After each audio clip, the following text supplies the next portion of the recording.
PC సర్కార్ కంటే పెద్ద మ్యూజిషియన్ చంద్రబాబు నాయుడు అంటూ వైఎస్ఆర్సీపీ విశాఖ జిల్లా అధ్యక్షుడు గుడివాడ అమర్నాథ్ విమర్శించారు. విశాఖలో ప్రసిద్ధి చెందిన పలు ఆలయాల్లో వైసీపీ నేతలు ప్రత్యేక పూజలు నిర్వహించారు. ఈ సందర్భంగా ఆయన మాట్లాడుతూ తప్పులు ఎవరు చేస్తారో వాళ్లే పాయిశ్చిత్తం చేసుకోవాలి, పవన్ దీక్ష చేస్తుంటే అది అనిపిస్తుందన్నారు.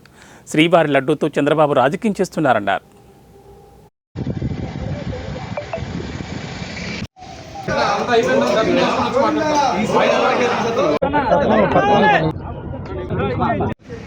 తెలిసి వారు ప్రాయశ్చిత్త దీక్ష దేని చేయాలంటే ఎన్నికల ముందు ప్రజలకు ఇచ్చినటువంటి హామీలు సూపర్ సిక్స్ ద్వారా ఏదైతే వారు అధికారంలోకి వచ్చారో అది అమలు చేయనందుకు 100 రోజులు పూర్తయినా ఈ రోజు వరకు ఏ ఒక్క కార్యక్రమం అమలు చేయనందుకు చేయాలి ప్రాయశ్చిత్త దీక్ష. లేకపోతే వారి పార్టీ శాసనసభ్యుడు మన కాకినాడలో ఒక దళిత ప్రొఫెసర్ని నోటుకొచ్చినటువంటి మాటలు తిట్టి మరుసటి రోజు ఆయన కూడా దీక్ష చేశారు. చూసారో లేదు మీరు? మరి ఆయన దేనికి చేసినట్టు?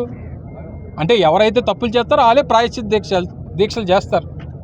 సో నేను అందుకనే ఇప్పుడు ఎవరి గురించో అందులో వారు కూడా ప్రభుత్వంలో మంత్రివర్గంలో ఉన్నటువంటి ఒక మంత్రి. మేము ప్రభుత్వాన్ని నడిపేటువంటి ముఖ్యమంత్రి గురించి మాట్లాడుతూ ఉన్నాం.